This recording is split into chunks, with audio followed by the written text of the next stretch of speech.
مدینہ منورہ میں مسجد نبوی میں سیاسی نعرہ بازی کا جو مظاہرات مسترد ہوا ہے، اس پر ہم سب کو صرف افسوس نہیں صدمہ بھی ہے کہ مسجد نبوی حرم نبوی کا ماحول، جہاں اونچی آواز سے بات کرنے کو بھی قرآن پاک نے منع کیا ہے، اور حضرات صحابہ کرام رضوان اللہ علیہم اجمعین کے بارے میں آتا ہے کہ وہ مسجد نبوی میں بیٹھے ہوئے کسی شخص کو متوجہ کرنا چاہتے تھے، آواز نہیں دیتے تھے، کنکری پھینک کر اس کی طرف اس کو متوجہ کرتے تھے، اور جہاں کے آداب پوری دنیا کے ماحول سے مختلف ہیں۔ اسے ایک اللہ والے نے یوں کہا ہے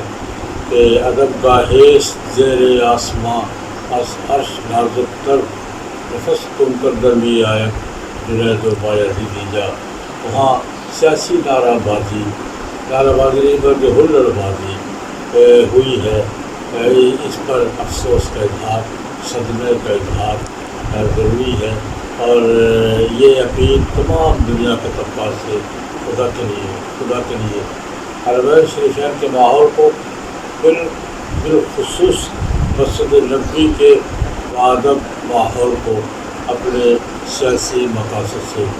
پاک رکھا جائے، اور یہ ایک اس پر اپنے جذبات کے ساتھ مسجد نبوی کی حرمت، آداب اور اس حرم نبوی کے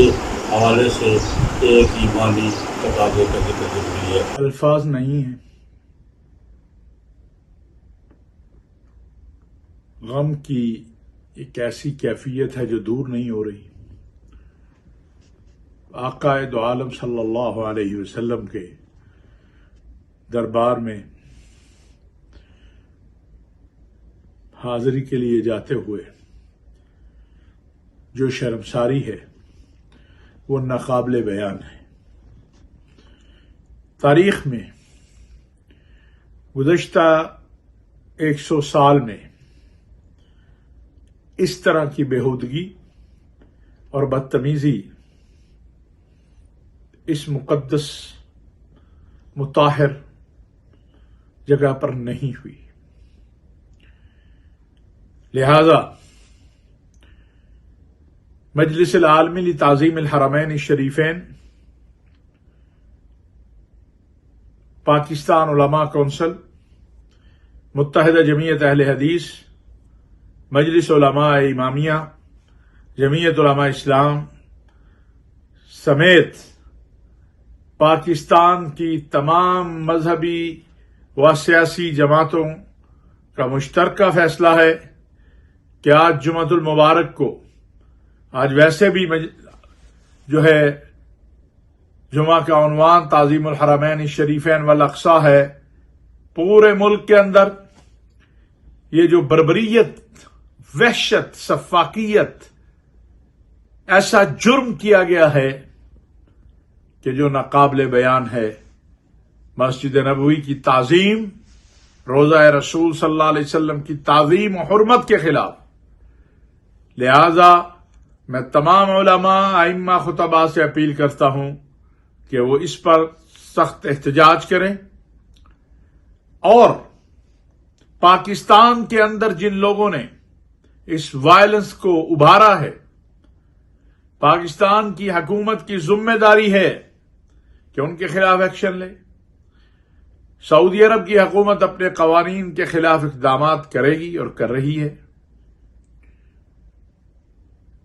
دکھ اس بات کا ہے کہ جو لوگ استعمال ہوئے ہیں، یا وہ عمرے پہ آئے ہوئے تھے، یا وہ یہاں کی لیبر ہے، اور جن لوگوں نے انہیں اس طرف لگایا ہے، نہ وہ کبھی ان کے بچوں کو پوچھیں گے، نہ ان کا کچھ پوچھیں گے، وگرنہ چند دن سے جو لوگ مختلف عرب ملکوں میں گرفتار ہوئے مظاہروں پر، ان کے گھر والوں سے ان کا حال پوچھ لیں۔ ہم ہر چیز برداشت کر سکتے ہیں، لیکن حرمین شریفین کی تعظیم و حرمت پر کوئی چیز برداشت نہیں کر سکتے۔ ہمارے ماں باپ، ہماری اولاد، ہماری جان، ہمارا مال، ہماری عزت، ہماری آبرو حرمین شریفین پر قربان ہے، گنبد خضرا پر قربان ہے۔ یہ چھوٹا کام نہیں ہوا، اس نے پاکستان کو بدنام کیا، پاکستان کی جو وقار تھا اس کو خراب کیا، حرمین شریفین کے تقدس کو پامال کرنے کی کوشش کی۔